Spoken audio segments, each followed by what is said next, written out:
to be on a flight that mimicked that trajectory. And it allowed me to carry the legacy of my grandfather, who came from Exuma, Bahama, which was my call sign on this trip. And it carried the flag of the Bahamas as a powerful reminder of the past, the present, and the future of space. And your grandfather was here today. Yes, he is. He's right there. Where is he? Where is he? There he is. There he is. 92 years young. Thank you for being here. You must be so proud. All right, I would love to open it up now to the press for some questions, and I know that appropriately enough, the first question comes from CBS Outlet. Hey everyone, I'm Mark Strassman with CBS News. Congratulations to all of you. Welcome home. Gayle, I want to direct this question to you, but anybody else can answer it. So after all the anxiety and preparation and prayer and meditation and training, what about this flight surprised you, and would you do it again? What surprised me? I got a little lightheaded, Mark, when I was coming back. That I thought, am I going to pass out from the 0 Gs? I actually thought about that. Then I thought, I can't, and I didn't. So that surprised me. But the thing is, I can't stress enough how well prepared we were. The training, we did it over and over and over again. We prepared for if there's a fire, if everything doesn't go according to plan. Which, by the way, you guys should know, Blue Origin has backup after backup after backup after backup. So I was very grateful for that.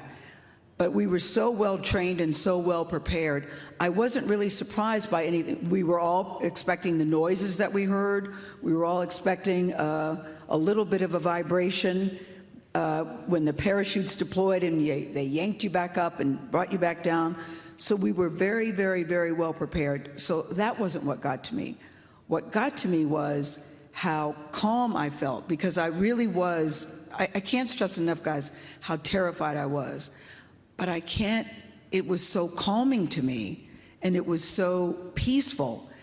And you know, the guy that drove me this morning, his name is Tony. I fell in love with Tony. He's from Montana. He's 32 years old. And he said, it's so great that you get to do this. I said, really? You think it's great? He goes, no, it's great. I would do it, and if I could trade places with you right now, I would trade places with you right now. And I said, but what about the danger? Do you think about the danger? He said, the biscuit is worth the risk it. The biscuit is worth the risk it. And I went, well, okay, that's one way to look at it. I said, let me write that down, Tony, the biscuit is worth the risk it. And then he said, but you don't understand. He's done 4 missions. This was his 4th. He said, we've never had a mission like this. The energy is different. Everybody is so happy for you guys. And I said, why do you think that is? He said, because it's very empowering. He's 32. And I said, do you have a daughter? Is that why? He goes, nope, I don't have any children. I'm living the bachelor life and enjoying it. But he said, it feels so empowering, and it has a specific reason that I find myself empowered by what you all are doing.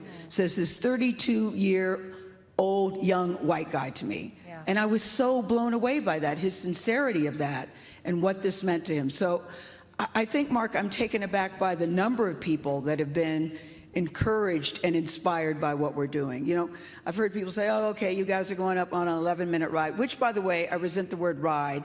There was nothing about a ride. This is a frickin' flight. This is a frickin' journey. That was not a ride. It was not a joy ride. Yes, please applaud for that. And so I'm blown away by the people that are really, we've had some cranky Yankees and haters. I've heard you. I'm not going to let you steal our joy. But most people are really excited and cheering us on and realize what this mission means to young women, young girls, and boys too. A historic moment. Yes. Historic moment. The first ever, very rarely in your life do you get to be a part of something for the first time. The first ever all-female crew. And I know you guys are so appreciative of all the incredible women who have come before you, but the first ever all-female crew is worth accentuating over and over again. So congratulations to you guys on that. As we look out here into the audience for another question. Okay, yes. Hi everyone, Emma Hinchliff with Fortune. Carrie Ann, I'm curious if film and television of space has lived up to what you saw, and if you have any ideas for a movie. Oh, that's a good one. Thank you. Thanks for that question. This all came about kind of quickly for me, the way that the mission unfolded, the training leading up to it. And so I didn't really have a lot of energy to think about how I would put a film together for this, nor prepare for it. I really wanted to be in the moment. I wanted to live this with my crew. But I do believe women are underrepresented in many industries. Equity in male-dominant industries is not getting any better any sooner. And I hope that this mission and highlighting missions like this and getting that sort of story, those stories out of the media is really important. So I definitely have some ideas that I'm cranking through, so stay tuned. Next question. Thank you. Hi, yes, Mireya with ABC News. Hi, Gayle, by the way. Medea. And thank Medea you. used to be at CBS, and then she went over to the other side. But I'm still nuts about it. But I still Good to love see you. And Really thank you all for doing this. It's been a joy to watch all of you on all different levels.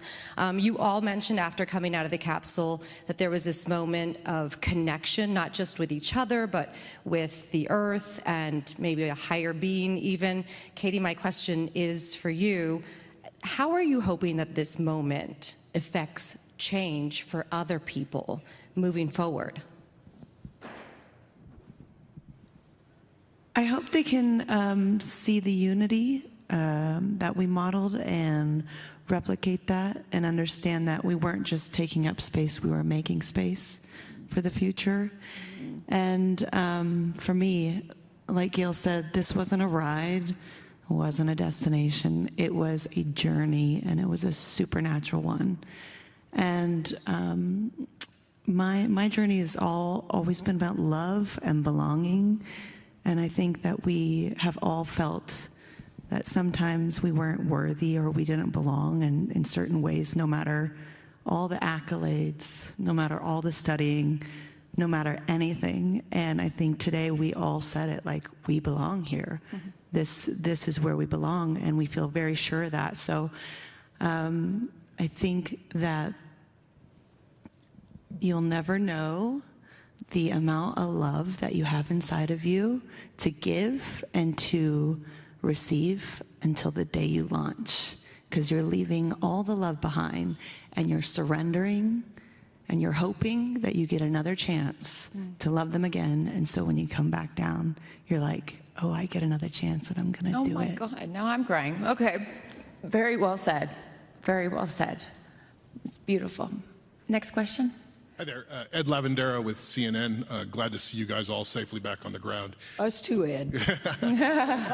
Lauren, this is a question for you. You spoke after the flight how you'd hope that people watching would see this as a possibility, an opportunity, I'm paraphrasing, but something that would be accessible to, I presumed you mentioned just average people across the country. But the fact is, this isn't accessible for millions and millions of people. Do you envision that this would be something that, it'd be like flying from El Paso to Dallas for $200 on Southwest Airlines? Well, I always revert back to the barnstorming era. And I don't know if you guys remember, that's when the Wright brothers first started flight. I mean, they never envisioned at that time that there would be 747s taking hundreds of people across the country. And so, yes, I think one of Blue's missions is to have that happen. Their other mission is for the benefit of Earth. They want to put all of heavy industry on Earth, and it may seem fantastical now in space. Sorry, I'm still like coming down from this. Yes, put of all heavy industry in space, and it may seem really fantastical now, but I know Jeff, and I know Blue Origin, and we might not see it in this generation, but their kids and their kids will eventually have that. So Blue Origin is building the road to space so that your kids and their kids can build the future. It's such a good point. And I think what's interesting, again, this being my first launch and new to this whole world, is that the normalcy of these flights is a good thing. It's seeing more and more of them is is why this is all working. So And every time one goes up, they learn something. Every single time. You Every know, single time. That's what they're every doing. Every flight, they learn something. I think so many times, too, Ed, people think that you get comments about, why are you spending all that money in space? What about here on Earth? And to me, it's not a either or, it's a both and. And I think both things can be done. It's not a zero-sum game. And I think the more people, I was one of those people, actually. Well, I spent a lot of money on that.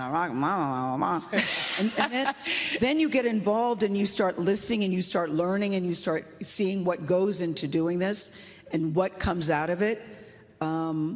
I think you'll feel differently about it. today on the webcast, I thought it's worth mentioning, and I'm not sure if she's here or if she wants me to call her out, but Kristen Fisher was with me today.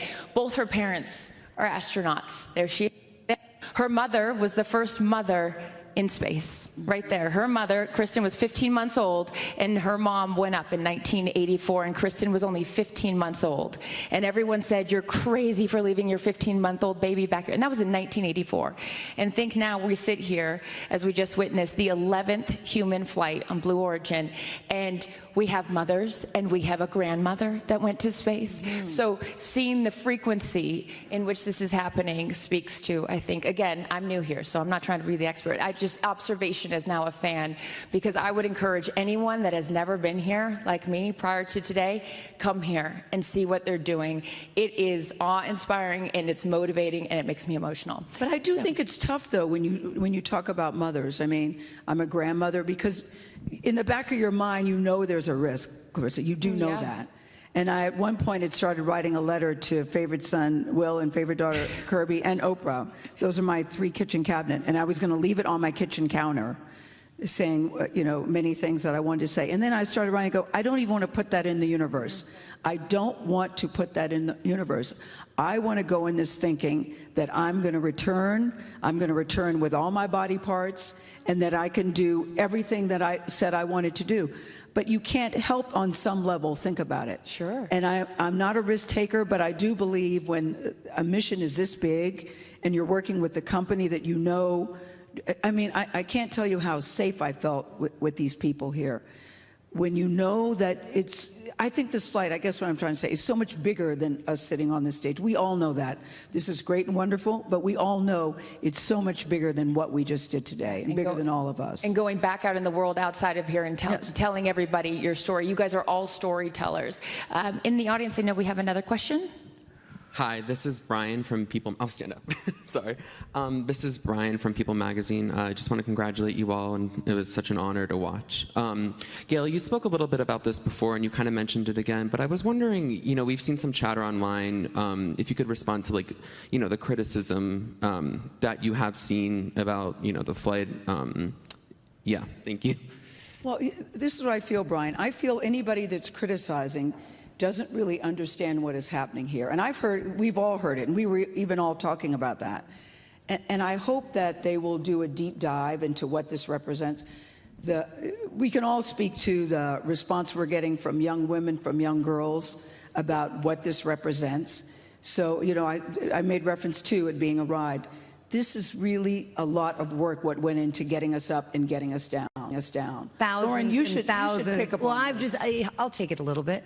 I get really fired up a little bit on this because what I would do is I would love to have them come to Blue Origin and see the thousands of employees that don't just work here, but they put their heart and soul into this vehicle.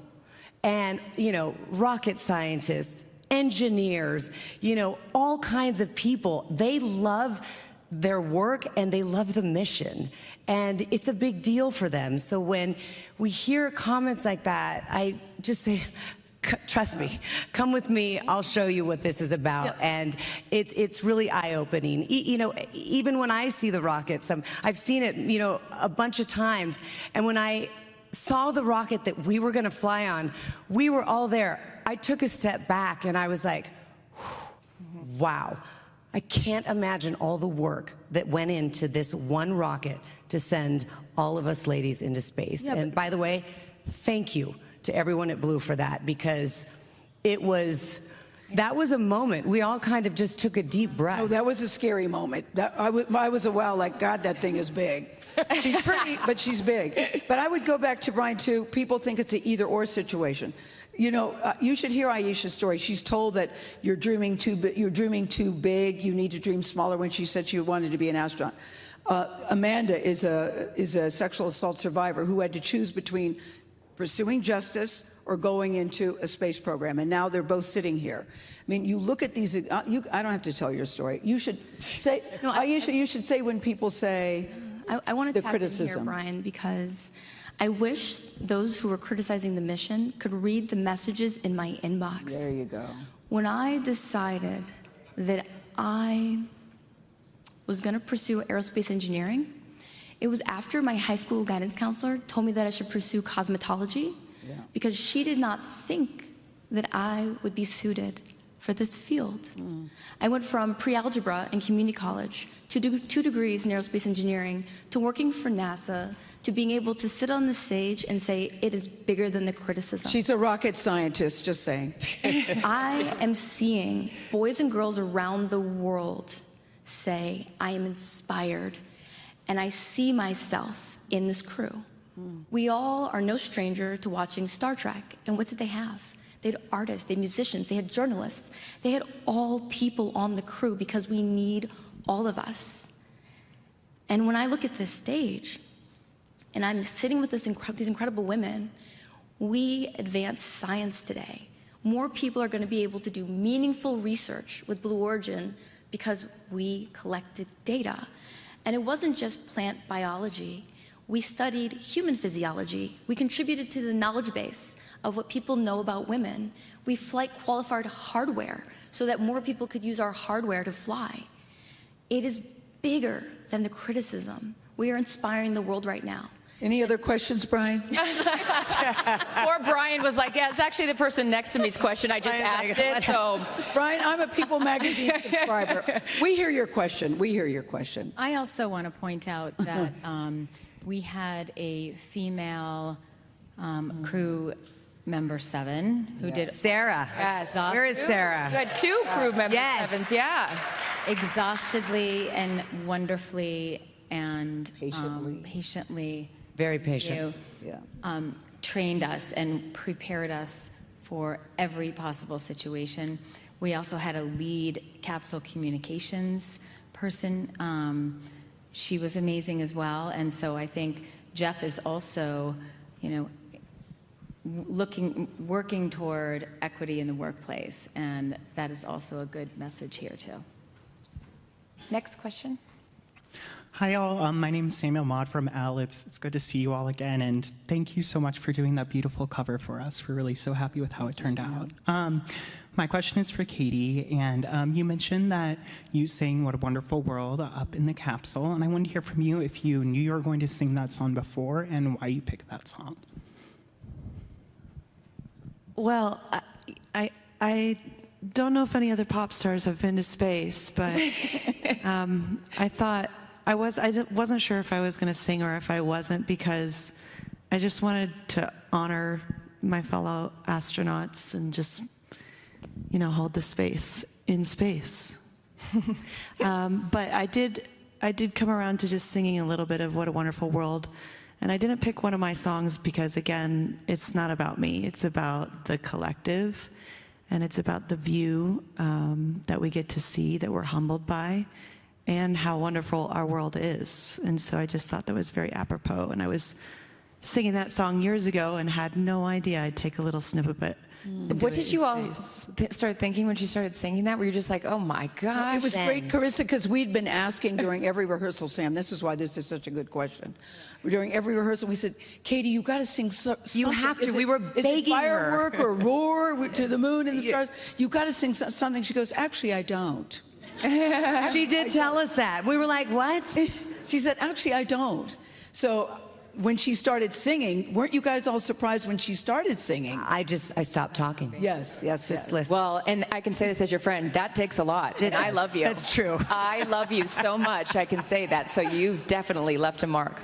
And Katy, the perfect song, too. It was so beautiful. No one wanted to join in, which we might have done if you had sang Roar or Firework. But no one wanted to join in because her voice was so beautiful singing What a Wonderful World as we're coming back down. It was quite a moment. Beautiful. Next question. Hi, Eva Monterrey with NBC Telemundo. Congratulations, everyone. Katy, you sung about being strong, about roaring and rising up.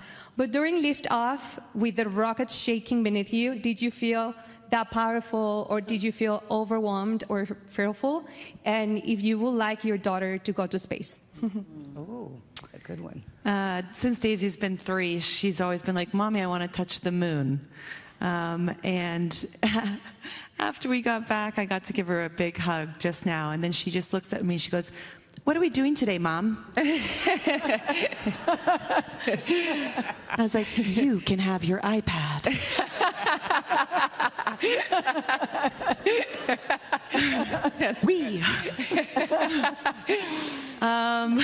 That's so funny. We were feeling all the things, and it surprised us. But I think one of our words was surrender. You know, like as a mother, and as the opportunity to be a mother, I think the only other time I felt this feeling at dancing at the threshold of life and the unknown is when I'm about to become a mother, and it is like, just take over, take the wheel. Yeah.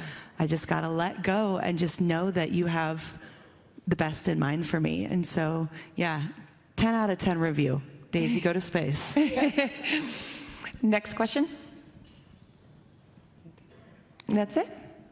Okay. All right, you guys. Can we give it up one more time for the newest astronauts here at Blue Origin, a historic mission? I have to say, what an honor it has been to be in your guys' presence the last few days. Congratulations on achieving your dreams, on even living out dreams you didn't even know that you had, and now going back out into the world to tell your stories. So congratulations, you guys.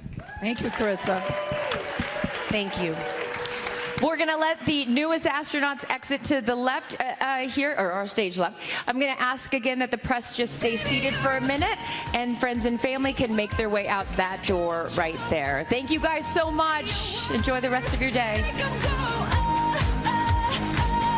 As you should.